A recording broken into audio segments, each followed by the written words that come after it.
6వ తారీఖు నాటి అజెండా మొత్తం కూడా రాష్ట్ర విభజన జరిగి ఆ విభజనలో రాష్ట్ర ప్రయోజనాల కోసం పొందుపరిచినటువంటి అనేక అంశాలు గత 10 సంవత్సరాల నుంచి కొన్ని పరిష్కారానికి నోచుకోకుండా పెండింగ్ ఉన్నాయి.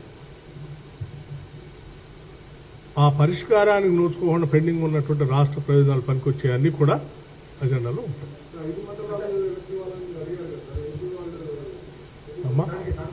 5 గ్రామాలు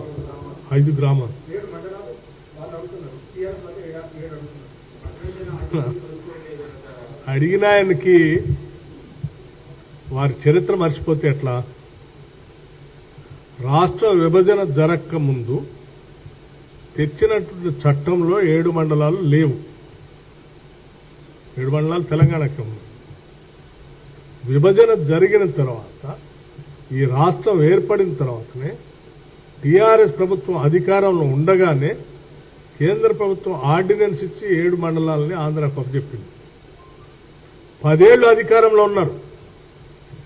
వారు హయాంలో 7 మండలాలని ఆంధ్రాకు అప్పచెప్తే ఆనాడు అపోజిషన్లో మేము శాసనసభలో ఉండి దీన్ని వ్యతిరేకించాలని ఏకగ్రీవ తీర్మానం చేయాలని డిమాండ్ చేసి తీర్మానం చేపిస్తే తీర్మానం చేసి నేను అందరిని ఢిల్లీ తీసుకొని పోతా అని సభకి మాటిచ్చినటువంటి ఆ సభానాయకుడు పూర్తిగా గాలికి వదిలేసి 10 ఏళ్లు దాని గురించి మాట్లాడుకుని ఎన్నిసార్లు ప్రయత్నం చేసినా ఇవాళ తగుదనమ్మా అని 7 మండలాల కోసం మీరు కొట్లాడాలని నేను ఎస్ 7 మండలాల కోసం కొట్లాడటం కోసం మీరు నిజంగా చిత్తశుద్ధి ఉంటే మీ నాయకత్వం, మీ నాయకుడు, మీరు తప్పనిసరిగా మీరు తీసుకునే నిర్ణయానికి మేమంతా ఉంటాం, సపోర్ట్ కూడా చేస్తాం.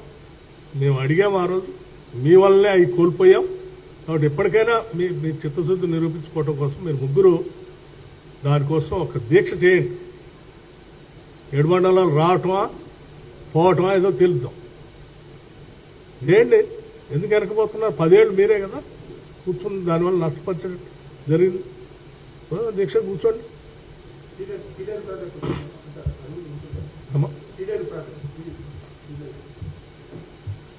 చట్టంలో నేను అదే చెప్పేది, చట్టం ద్వారా మనకు పొందుపరిచిన హక్కులన్నింటినీ సాధ్యమైనంత వరకు పొందడం కోసమే మనం చర్చలో కూర్చొని మాట్లాడతాం. మిగతా అంశాలు మీకు చెప్పాను నేను, వారు వచ్చిన తర్వాతనే వెళ్ళింది. 10 ఏళ్లు వారి పుణ్యమే అవి పోవటానికి కారణం. 7 మండలాలు పోవటానికి కారణం కేవలం టీఆర్ఎస్. ఆనాడు టీఆర్ఎస్ బీజేపీ కలిసి ఇద్దరు పార్లమెంట్లో ఒకళ్ళకొకళ్ళు మద్దతు ఇస్తూ చేసుకున్న పాపమే 7 మండలాలు పోయినాయి. కానీ వాస్తవంగా చట్టం వచ్చినప్పుడు 7 మండలాలు పోలే, 7 మండలాలు తెలంగాణలో ఉంది. సో ఆ ప్రాయశ్చిత్తం ఏదైనా ఉంటే వాళ్ళు చేయాలి. ఇప్పుడు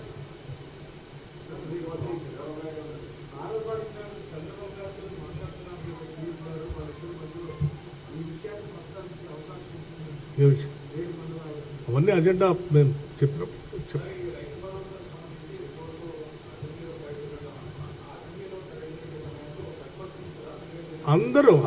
అందరి సభ్యులకి మాట్లాడే అవకాశం, అందరి అభిప్రాయాలు తీసుకుంటారు. ఎవరు ప్రతిపక్షాన్ని కూడా వారి అభిప్రాయాలు కూడా తీసుకుంటారు. వారు కూడా మాట్లాడాలి అమ్మా.